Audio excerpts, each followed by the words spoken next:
Hello and welcome to Friday Live. I am your Friday Live host, Strata lawyer Amanda Farmer.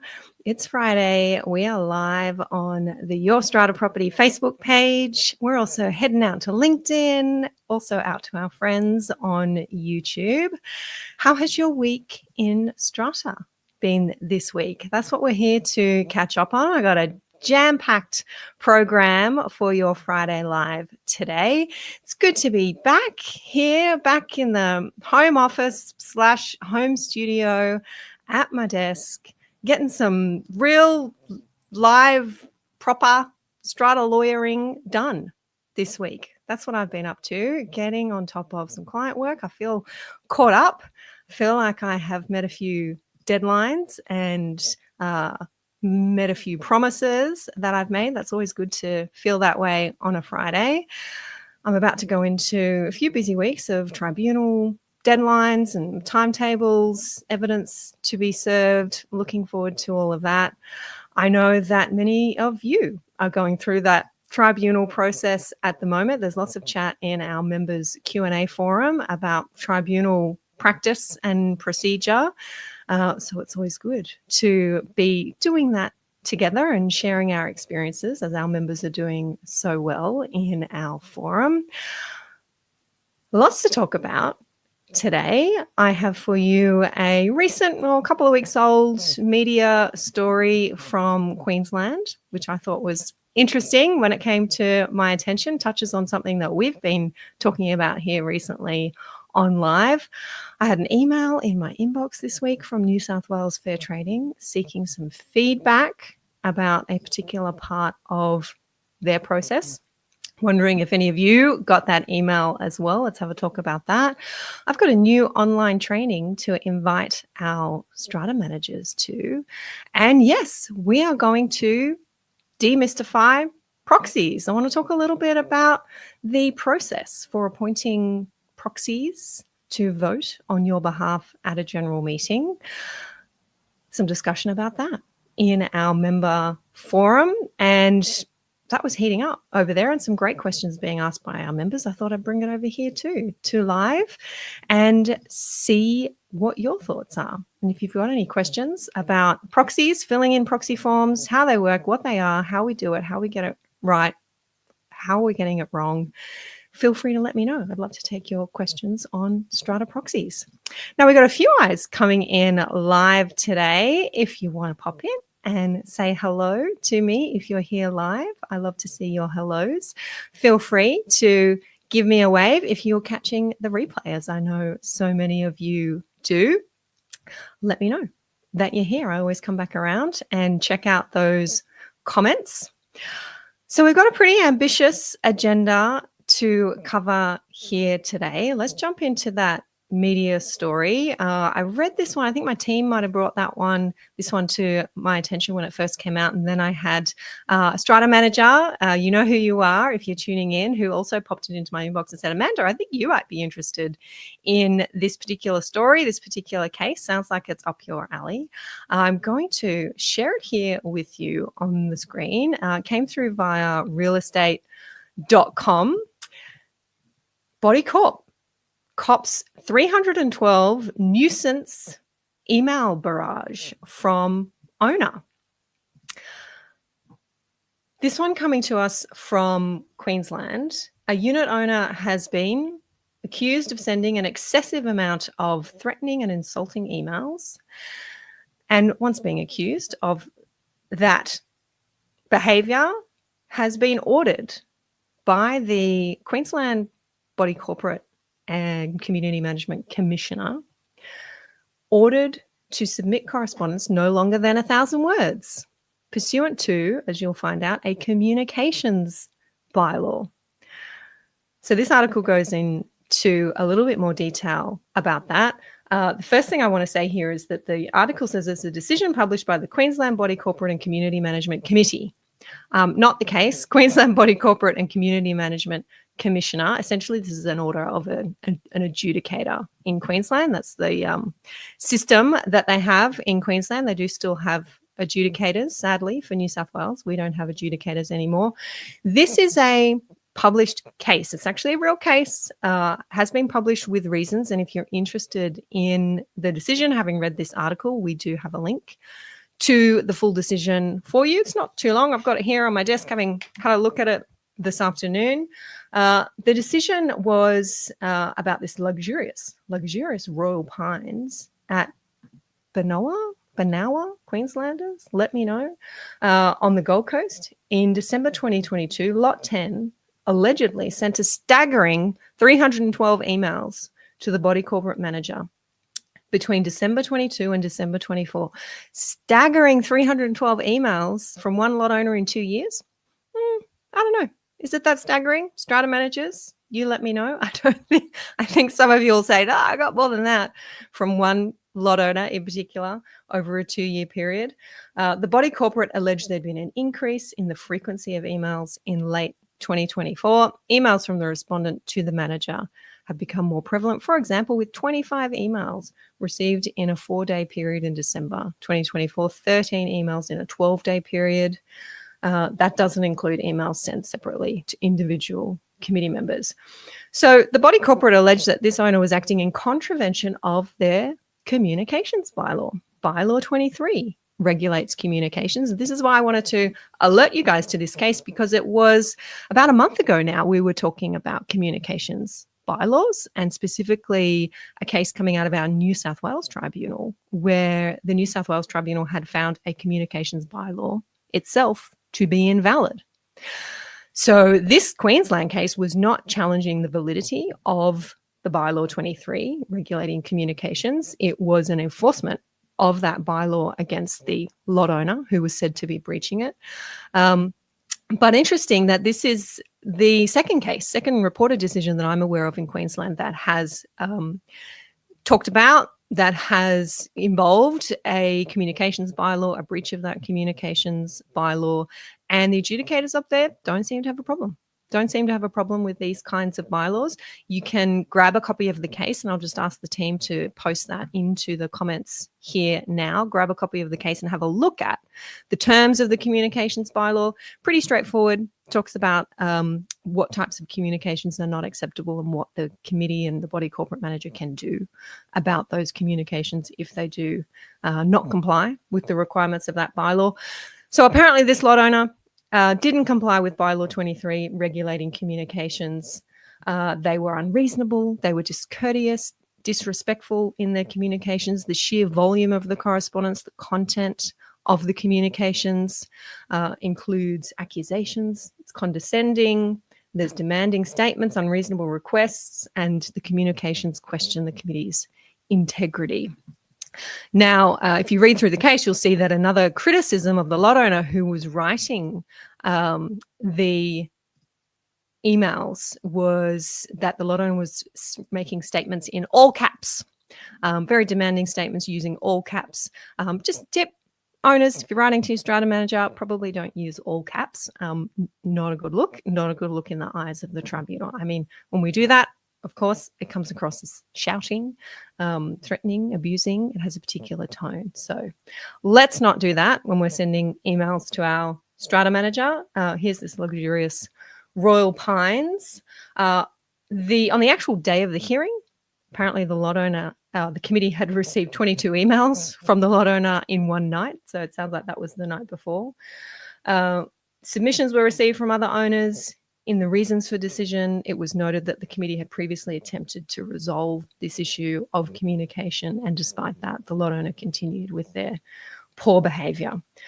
Ultimately, the order was, and you'll see this if you go ahead and read the decision, ultimately the order was that the lot owner could only communicate once a week, no more than 1,000 words. They could still communicate by email, but no more than 1,000 words and once a week.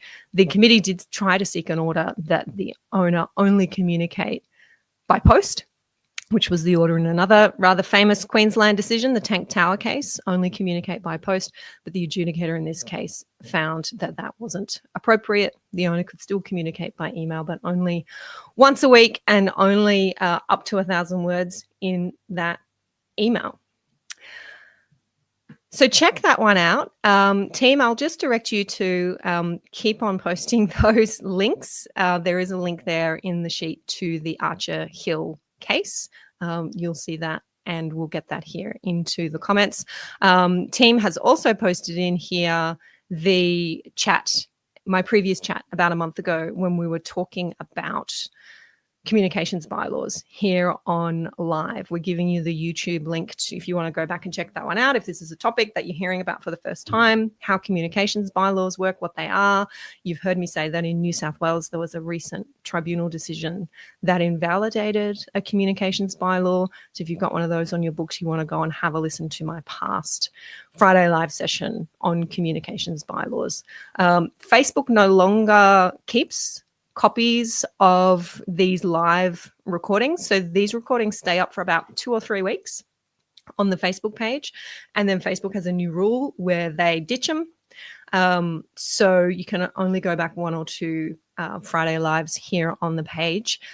Otherwise, our members have access to all of these recordings and the transcripts inside our member video library, and you can catch most of our videos over on YouTube as well. So that's the link that the team has put into the chat here. All right. Lots of live eyes coming in and some hellos for me here. Hey, Jeff, nice to see you. Bill and Ben is here. Bill and Ben saying our secretary tried to have a PVO, a personal violence order, put on an owner for a similar number of correspondences. Over 2/3 of the emails were, why haven't you answered by email? Right. Well, perhaps a fair question. Jan is here. How are you doing? No caps, says Bill and Ben. Use all lowercase bubbly fonts like Makiba. Yeah, Wingdings could work too. Get your Strata manager to try and decipher that one. I am just going to once again, do something at my end here to make sure we can get the case that I've been talking about posted here in the chat. Just putting a highlight on that one so we can get that one into the chat. Thanks, team. All right. What is next on our agenda here today? Who else got an email from New South Wales Fair Trading this week? Hands up. If you've been involved in New South Wales Fair Trading mediation anytime recently, I'm not sure if you would have got this email if you've simply been an applicant or a party in the tribunal. You might have got one. Let me know. But I certainly got this email, and it was an email that said, Fair Trading is seeking feedback on the mediation process. So the email says that Fair Trading's records show that I have previously been involved in a Strata dispute. Yes, I have. I have been involved in a few previous Strata disputes, and Fair Trading wants to know about my experience with their mediation service in particular, because they are looking to improve how they resolve Strata disputes for everyone. So those who have received this email and been involved in Fair Trading mediation, I think it is, recently, are asked to take a survey. 10 to 15 minutes to complete what you can leave as an anonymous survey about Fair Trading's mediation service. I filled in the survey today. Sorry, I might have skewed the results a little bit, being a lawyer rather than a party to mediation, but I certainly left a few comments there and let Fair Trading know that I am more than happy to have deeper conversations with them. Look, I think it's great that they're looking into improving the mediation service. For the last, what are we up to, 5 years in New South Wales, mediations have been conducted by phone. As far as I'm aware, there's no other option. I haven't been given an option. I'm not aware of an AV option, so you can have the mediation by video link. In-person mediation ceased when the pandemic started. We used to sit around a table at one of the Fair Trading venues and be able to talk, to be able to discuss, to be able to eyeball your opponent and pass documents across the table. Hasn't happened that way in New South Wales for a long time. Look, while it's convenient because I can sit here in my regional office and attend mediations for my clients, I don't think it's all that effective when we're trying to settle disputes. I certainly put that in my feedback to Fair Trading. And helpfully, the survey does ask, what are maybe some other ways that you might be able to, as an owner, get assistance to resolve a dispute quickly without having to go to the tribunal? And something that I said in response to that question was, it would be great in appropriate, and not all circumstances are appropriate, but in appropriate cases, for an owner to be able to ring Fair Trading, discuss an issue with them, with a representative of Fair Trading who is educated and who understands a little bit, just a little bit, please, about how Strata works. Helpful if Fair Trading could then send a letter to the owners corporation, to the Strata manager, to they're usually the entities that a lot owner is having problems with, and just set out the facts, set out the plain legal obligations. For example, that yes, if the roof is leaking, it needs to be fixed. This lot owner should not be suffering because of that. This lot owner should not have to be going to the tribunal, spending tens of thousands of dollars on Strata lawyers to argue that point. That point is very well settled as a matter of Strata law, and it should be pretty straightforward for Fair Trading to be able to send out a letter reminding those that are in the decision-making seat that this is the law and that they have legal obligations. That could, I've seen it happen. Fair Trading has done that in some circumstances. Members in our community have sent me copies of this correspondence, and it's been very effective. It's effective where books and records are not being made available for inspection. A letter from Fair Trading letting the Strata manager know, hey, that's not on. Yes, these are records that an owner is entitled to. Yes, an owner is entitled to see all levy registers, including levy registers for other lots. Pretty clear, pretty well settled, uncontroversial law there. A letter on a letterhead from Fair Trading is sometimes enough to bring an owners corporation, a committee, sometimes a Strata manager into line and solve a problem without even the need for mediation then, because mediation is a long wait to get to that point, and then hours in the morning spent on the phone in that mediation session. So that was my suggestion when asked by Fair Trading in this survey what my thoughts were. That was certainly something I put on the form. Lee is here saying, hi, happy Friday to you, Lee. I think Jeff is telling me that he got the invitation to this Fair Trading survey. Bill and Ben got it. Jan hasn't got it. So Jan, perhaps you haven't been involved in mediations recently, which is perhaps a good thing. Joanne, how you doing? Saying hi. Still trying to navigate Strata. Well, you're in the right place here, Joanne. Jeff saying, a new mediation, they are now actively engaging to amend requests before the document is sent to the OC, particularly re-requested outcomes. I'm not quite sure about that one, Jeff. I'm not, if you're saying Fair Trading is amending the request before the document is sent to the owners corporation, is that to assist owners in filling out their form, perhaps to make their outcomes clearer? That sounds good, I suppose, if Fair Trading is engaging with the applicant, the owner, about that and making sure that their application is nice and clear. Hey, Emily, Maureen, Jeff saying, why do committees still refuse access to records? I'll probably think of a few reasons why. Jeff. Hey, Kristen, how you doing? So, Jeff, they asked you to amend your mediation application to make your outcomes clearer or in relation to your requested outcomes. Let me know if you thought that was warranted, if you thought that was helpful, and let Fair Trading know if you have a view on that, whether that was helpful to you or not. Fill in that survey and give them that feedback is my suggestion. So I don't have a link for you to the survey. I think it's something that Fair Trading is just sending out to those on its database who have recently been involved in mediation. If you got the link, or have a look in your inbox, if it's gone to spam, do check it out and fill it out. It's a pretty straightforward survey to be filling out. Great, Jeff. That's good feedback that was helpful and warranted. Awesome.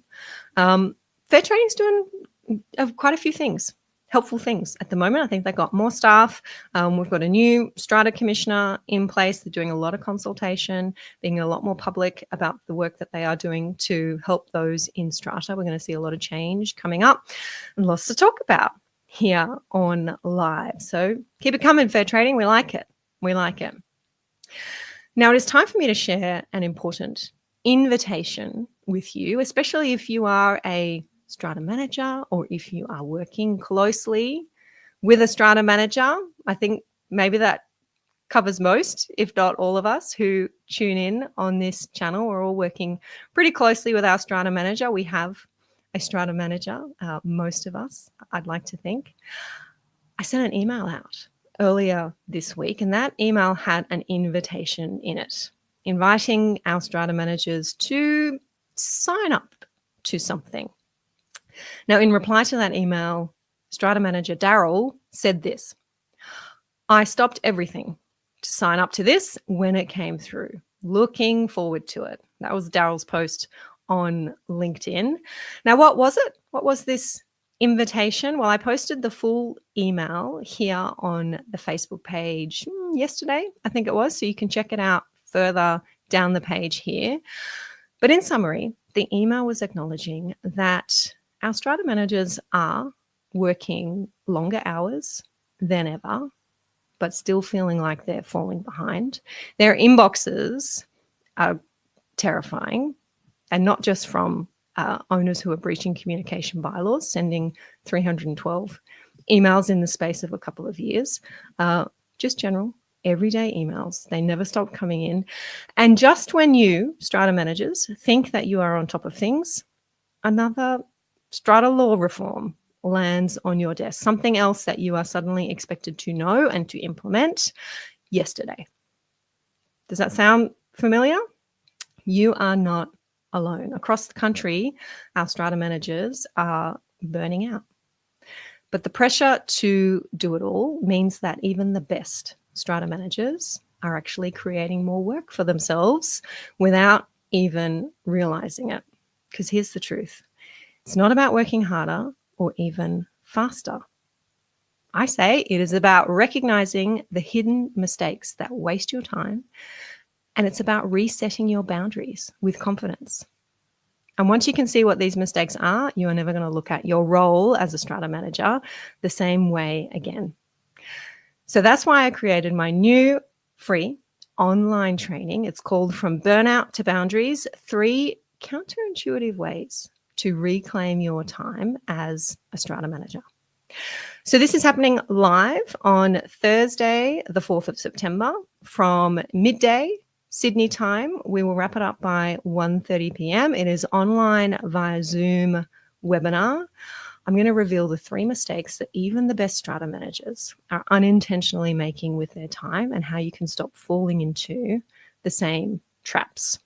I'm going to share the common habit that I think our Strata managers believe makes them look efficient in the moment, but secretly steals hours from their week.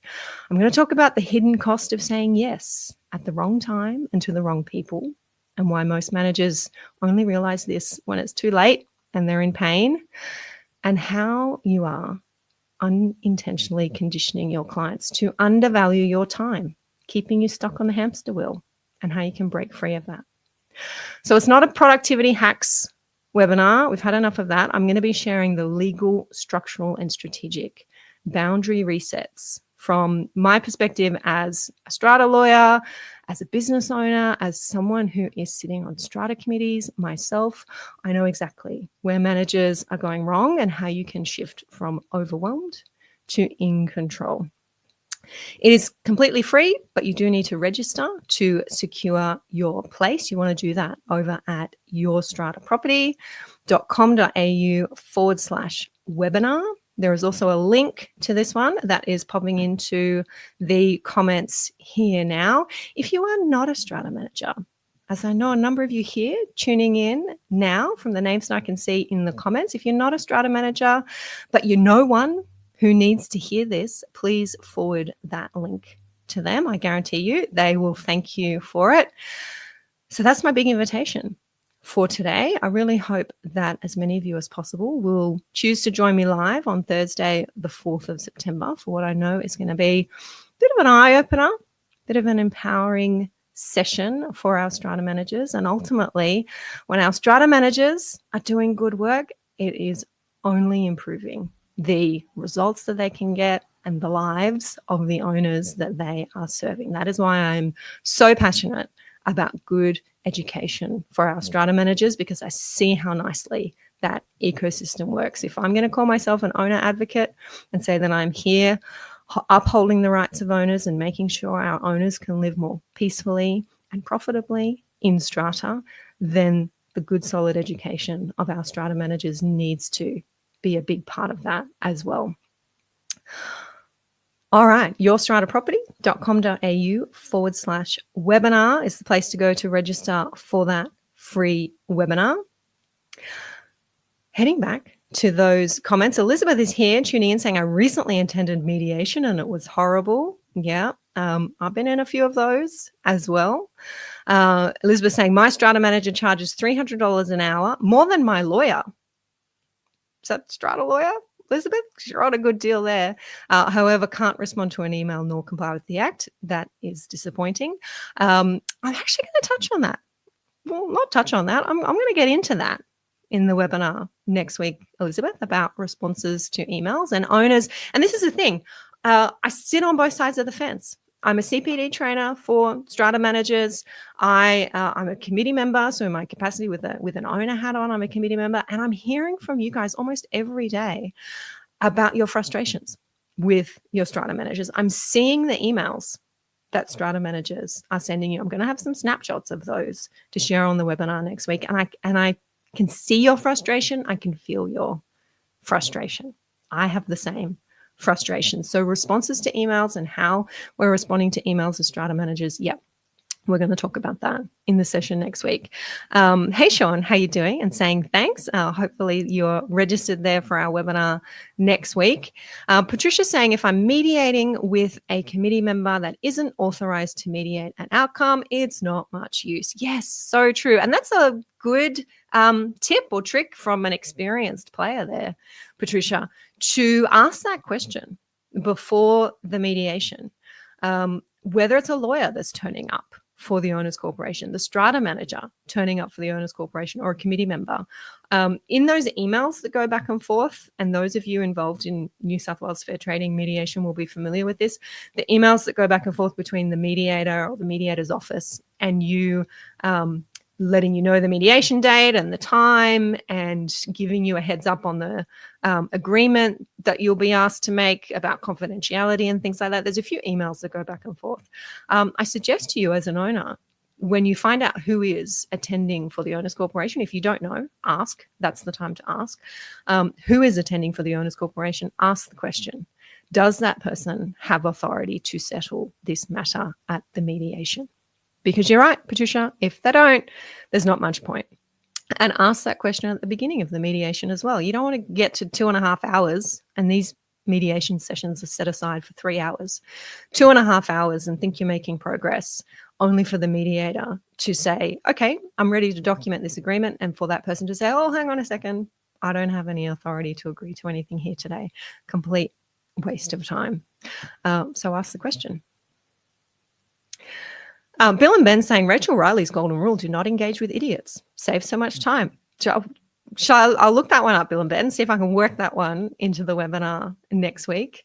Jeff is worried it might be excessive communication to invite his manager to the webinar. I just love how you've tied in those two topics there, Jeff. I don't know. How many emails have you sent so far this week? More than 25? Maybe don't send another one inviting them to the webinar. Let me do that. Hopefully they've got that one from me.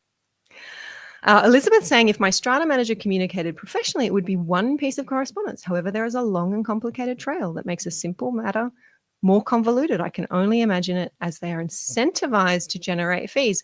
Is that what it is, Elizabeth? I don't know. Is that what it is? Maybe. Let's talk about it next week, Thursday, the 4th of September. Patricia saying, good, solid education for some strata managers will go a long way. Yep.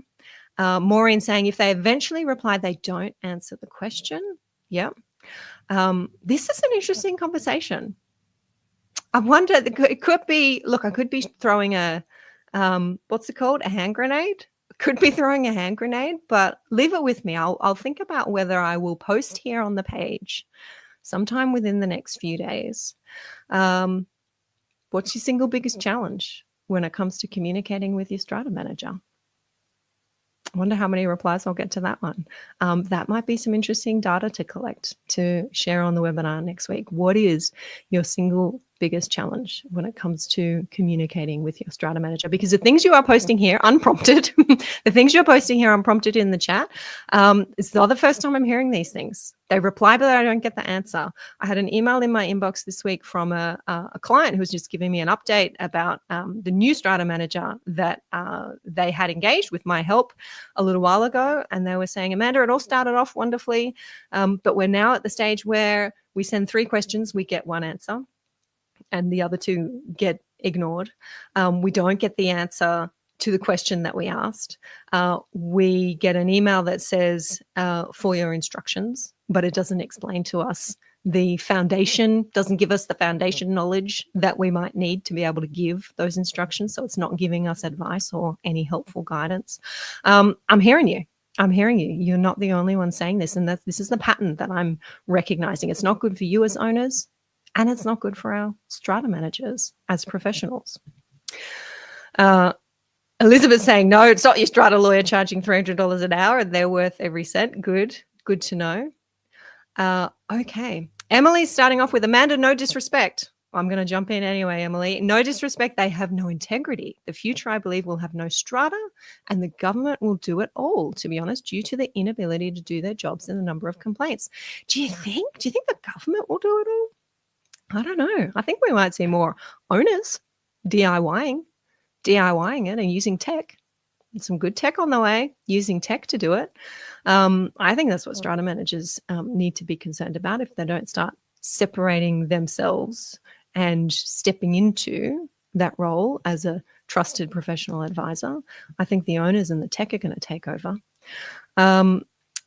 Jan saying, Evan, help us if that happens. Kristen's giving me a thumbs up to the great survey. Yeah, the question, what is your single biggest challenge when it comes to communicating with your Strata manager? And by that, to and from, I mean, when you send something to and when you receive something from, I'll think about how we might frame that. But if I do decide to throw that hand grenade, it'll be along those lines. Patricia, I see your comment there about the Strata manager needing to know the act. Lee, Lee's just taking the punches here. Ouch. Yep.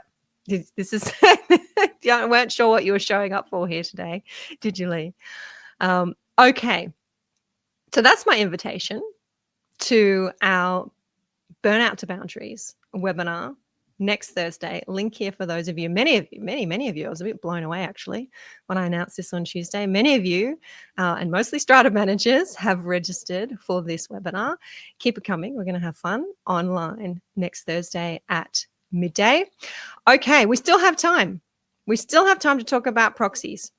When I opened up this chat here today, and not as many of you were here at the beginning as you are now, I said, we're going to talk about proxies. If you've got questions, and please caveat on that, I'm a New South Wales Strata lawyer. I like to think that I have a pretty good working knowledge of the New South Wales legislation. So if you are coming to us from a different state or territory or country, which I know some of you are, and you have questions about proxies, we might have to take those ones on notice. But if you have a particular question about how a proxy is appointed for a New South Wales general meeting, if you are wondering about proxies and Strata committee meetings, is that a thing? Do we have proxies and Strata committee meetings? If you have questions about that proxy form, questions that perhaps you've raised with your Strata manager, you haven't got a satisfactory response, pop them in. I don't often do this on a Friday Live, say bring your questions along, but I did say that in my invitation email this afternoon. We're going to talk about proxies, and if you have a question about proxies, hit me up. Where is this all coming from? Well, we had this question in our Members QandA Forum, I think it was this week, and it's a discussion that has just borne quite a lot of very yummy fruit this week in our member forum. So I thought we would bring a little bit of it, not all of it, but a little bit of it here to our Friday Live. This question: do both co-owners need to sign a proxy form to validly appoint the proxy? So co-owners, that's where we have the owner of a lot is not one individual person. It might be most commonly two people. Maybe it's a husband and wife or partners or a brother and sister. I had that experience previously. There are two people or more. You can have more than two who own a lot. They are called co-owners under our strata legislation. If that particular lot wants to appoint a proxy to represent them at a general meeting, do they both need to sign the form? That led us down a bit of a proxy rabbit hole. My short answer to that question was yes. Both co-owners do need to sign the proxy form to validly appoint a proxy. And the response, I was having a bit of a giggle because the response that I got back from the member who posted that question was, no, that's not good enough, Amanda. Just a yes. I need a reference. I need citations because our strata committee will not take Amanda said for an answer, even though they don't have an answer and they don't offer anything in reply. So this member had, for some time, and this person's been a member for a while, been going back to their committee saying, well, I think this is the answer because I'm in Amanda's forum and Amanda said, and apparently the committee says, no, not good enough. We need more than that. And another member tuned in on the thread at that point in time and said, oh, we must be in the same complex. My strata manager laughs when I quote Amanda, which says a lot about a number of things, said this member. So I took a deep breath, thought, all right, you're not going to take yes for an answer. I've got to explain to you my thinking and my reasoning for why I say that both co-owners or all co-owners, remember we might have more than two, all co-owners need to sign a proxy form if that is how they are choosing to vote at a meeting by appointing a proxy. I got into the detail in the forum discussion. I'm not going to get into all of the detail here because it was a long thread, unless you really want to debate me about it. My short answer was, or my answer that was a little bit longer than the yes, short answer was that the proxy form by law needs to be signed by the owner, right? That is what is on the prescribed form. So it's a set form that Fair Trading says this is what a proxy form must contain. One of the elements of that form is a signature panel that says it must be signed by the owner. And on the Fair Trading form, the box actually says owner/owners. So there's an acknowledgement that there might be more than one owner there on the form. And if we look at the definition of owner under the Strata Schemes Management Act in New South Wales, that is the person or persons recorded on the strata roll as the owners. That's one of the places we look to see who is the legal owner. Our legislation says that it's the persons recorded on the strata roll. Also, if you want to question that, or you want to check that, or you think maybe the strata roll, I'm not sure that's right, then you can look at the register. And the register is the Torrens Title Register. So the owners who are on the title to the lot, they are the owners for the purpose of voting at meetings and for the purpose of signing proxy forms.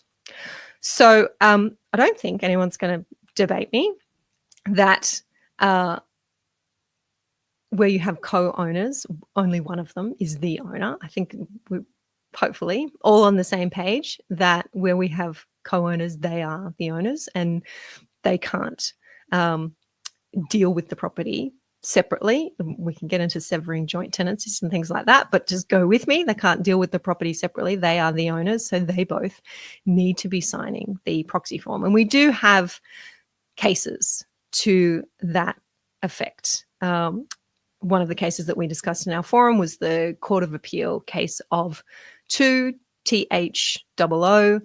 which talked about signing proxy forms, and a proxy form that was not signed or not properly signed was not a valid proxy form.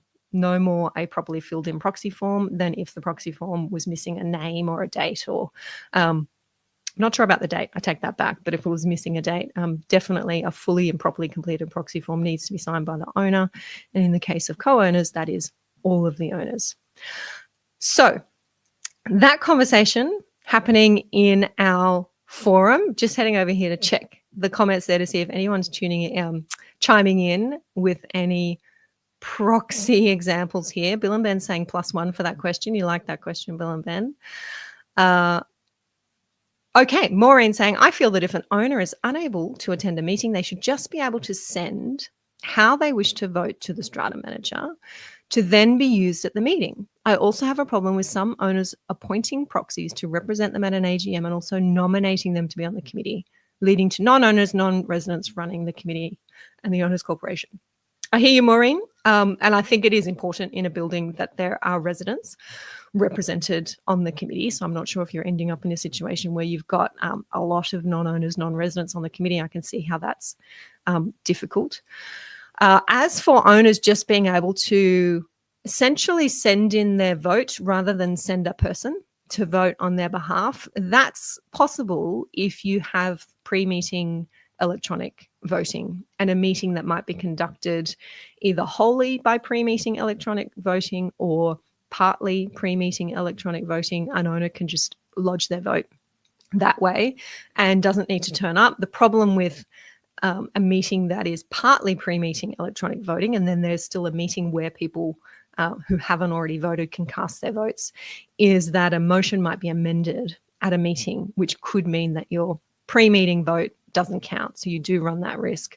But I do think that's where some pre-meeting electronic voting rules, or where those rules are coming from, to make it easier for owners to vote without having to go through that process of filling in a proxy form and sending a person to the meeting or having a person vote on their behalf.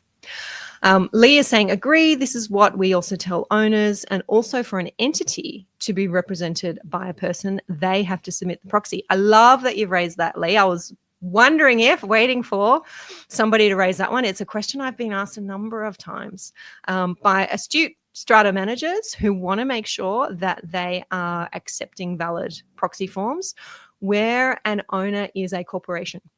So you have a company that owns a lot. You are absolutely right, Lee. It is the company that is appointing the proxy holder. So the company, as the owner, has to sign the proxy form. So we ask, how does a company sign forms?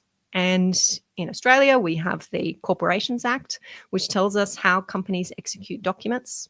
It's Section 127 of the Corporations Act. And it says something along the lines of, if it's a sole director, sole secretary in that company, then that person signs on behalf of the company. Otherwise, one director, one secretary, or two directors. There's a few different options in Section 127. You want to check that one out. But yes, the corporation has to properly sign the proxy form. It's not the company nominee that signs the proxy form, right? The company nominee named on the Strata roll can attend the meeting and vote on behalf of the company. They don't even need a proxy form. They are the company nominee. But a company nominee should not be signing a proxy form, appointing somebody else on behalf of the company. The company itself must sign the proxy form, and the company has to execute that document in accordance with the law. Okay, Lee saying, well said. Thank you, Lee. Always an issue with electronic pre-votes where the motion is amended. These pre-votes are read out at the meeting. Yeah, nice. And I know, Lee, you are in WA, so it's interesting that how similar we are across our wide country. You experiencing the same issues over there in WA. So this discussion, this question in our forum about how do co-owners sign proxy forms led into a question and a further discussion about the other ways that co-owners can vote at meetings. And we have a really interesting part of our New South Wales legislation that says, co-owners can appoint a proxy, and that may be one of them. So one co-owner.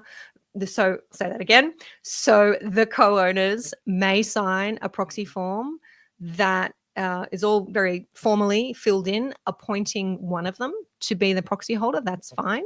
But we rarely see that happen in New South Wales because we've got this other provision that says there are other ways for co-owners to vote. And I don't have it in front of me, so tell me if I miss anything, but I think it goes like this. Co-owners can vote if one of them, if they're both at the meeting and one of them has the consent of the other to vote, then one of them votes. And a co-owner can vote if they are the one who is named first on the strata roll, then they can vote. So in those two situations, they don't actually need a formal proxy form. That's a situation where perhaps they both turn up to the meeting. One of them has the consent of the other, and the legislation is not clear on the form of that consent. So it's just, I guess, wife says, husband has my consent to put up his hand on our behalf, and husband does so. Or husband is the one who's first named on the strata roll, then they can vote and they don't need a proxy form. So that's a little quirk that we have in our New South Wales legislation. And I think for that reason, we don't see a lot of proxy forms where the co-owners are appointing one of them to be the proxy holder. My answer to that question then led to a further discussion in the forum about how ordinary resolutions are calculated and determined when people are just putting their hand up in a meeting, right? So we have a motion to raise a special levy. That is an ordinary resolution in New South Wales, the majority rules. And if somebody doesn't call for a poll, then that motion is calculated. The result of that motion is calculated based on essentially a show of hands. If the motion passes, if more than 50% of the room on a show of hands basis votes for it, and it is one lot, one vote. So the question that was asked in the forum is, well, you've got co-owners sitting there, perhaps they only have one lot, so they only have one vote. And if the chair, who may be the strata manager, often the strata manager, puts the motion to the vote in that way and just says all those in favor, hands go up, is the chair paying attention to whether co-owners, they're both putting their hands up, whether there's two hands up? It might look like a lot of hands and the motion has passed when really there isn't a lot of hands. And do the co-owners realize that they don't both have a vote? And my answer to that was, look, I'd like to think that it's pretty much Strata 101, basic knowledge that in that situation, it's one lot, one vote.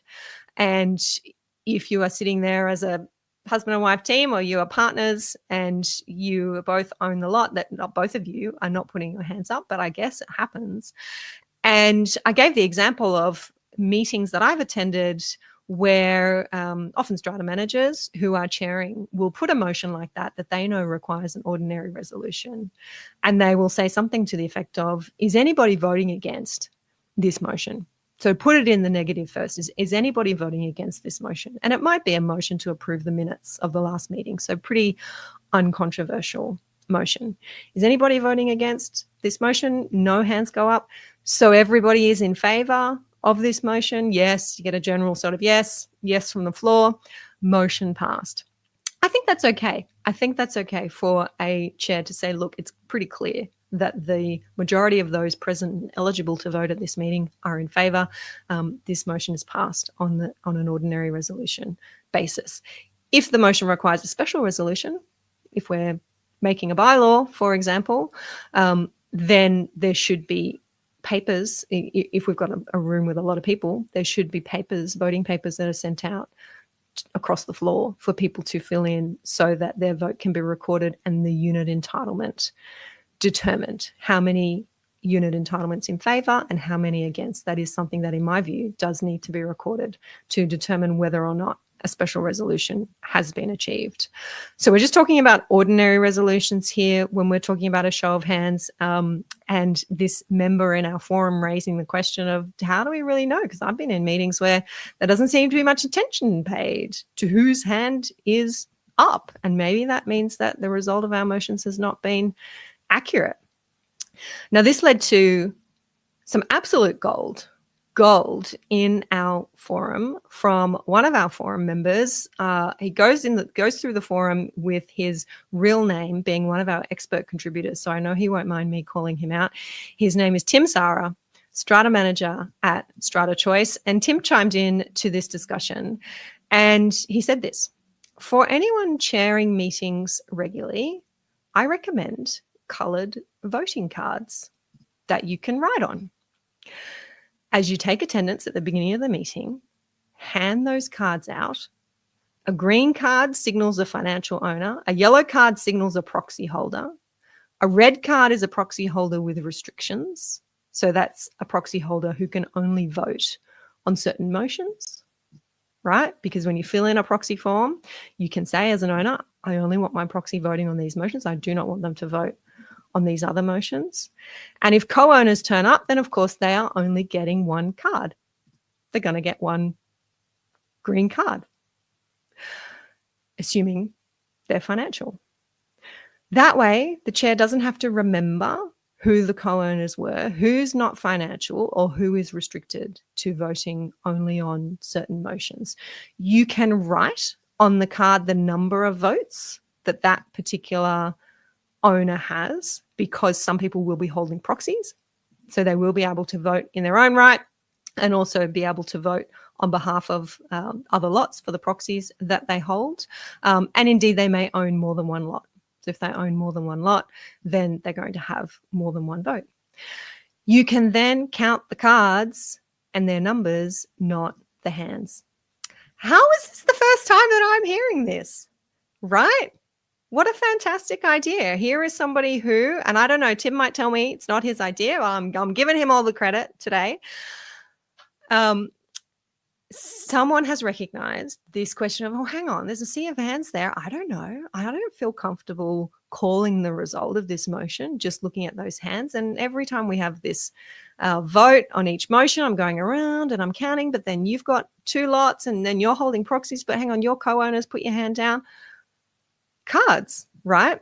Colored cards. I love it. Tim went on to say in the forum post that if you do want to go a step further, then get some tech, right? Get some tech, and you can have people who are, or have your owners recording their vote into the software. So you're still having a meeting in person. And I have actually seen this done, and this might be more common, having a meeting in person, but you're on an electronic platform for people to cast their votes on their phones or via the computer. I mean, you're assuming that everyone's going to have a device to be able to do that. So owners are then logging in at the start of the meeting and casting their votes. That's a way to weed out the unfinancial owners, says Tim, and you can even switch to that unit entitlement count if somebody calls a poll, or indeed if you're going to have a special resolution. And also if you end up having a committee election and you have a ballot, right? That's the most painful part of an AGM. How many of those have you been to where, for reasons that continue to blow my mind, the secretary, whether it's the Strata manager or the secretary, has put the agenda together and the election of the committee at an AGM that goes on for 2 or 3 or sometimes 4 hours is at the very end of the AGM. So everybody's tired, hungry, everybody wants to go home. And then we decide that there's going to be 7 positions on the committee and we've got 8 nominations. So we got to have a ballot. So the Strata manager, usually, if they're prepared for this, has forms to get out. Everyone's got to fill in their forms. Then we've got to count, and everybody wait until we announce the results of the election. What if we did just use software to be able to cast those ballots for committee elections? It exists. It's been out there for a long time. I acknowledge that. Let's use it. More of us, I think, should be using that. No more sitting around, says Tim, waiting for the chairperson to count voting slips. So I love the generosity of Tim, Sarah, sharing that idea. I can see that you guys love that too. Patricia saying, love the cards idea. Kristen saying, Tim, Sarah, gold. Daryl saying, does Tim take an army of assistants to these meetings? How does that work, Daryl? Let me just give you a heads up. You might have the opportunity to ask Tim that in person very soon. Stay tuned for that one. Kristen saying, one area managers we had 20 years ago did that, our first, and I've been disappointed since. No one else has done it. It's super handy. Well, what a way to be let down. Start strong, Kristen, and it's downhill from there. Look, there's a reason I'm saying it. There's a reason that I've taken this out of our members only Q&A forum and I have brought it here to this public live platform because I want more of you to know about it. And ask your Strata manager to do it. Why not? I think it's a great idea.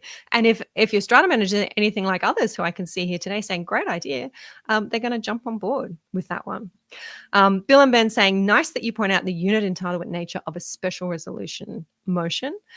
In determining a special resolution, the value of a vote for a lot is equal to the unit entitlement of the lot. Yep, indeed. So that's why it's so important, I think, that each vote be separately recorded on a voting paper if we're casting special resolutions. Therein lies the benefit of using tech as well. Yep, tech is critical, says Jeff. Bill and Ben says tech is a problem when you have Luddites. Yeah, that's the thing.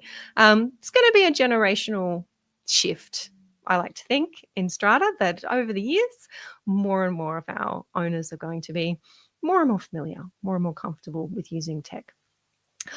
All right. So awesome. I'm so pleased that I was able to bring that tip to you, hot from our forum, from the brain, perhaps, or the experience. Tim will probably chime in and let me know if I've got this wrong, of Tim Sarah at Strata Choice.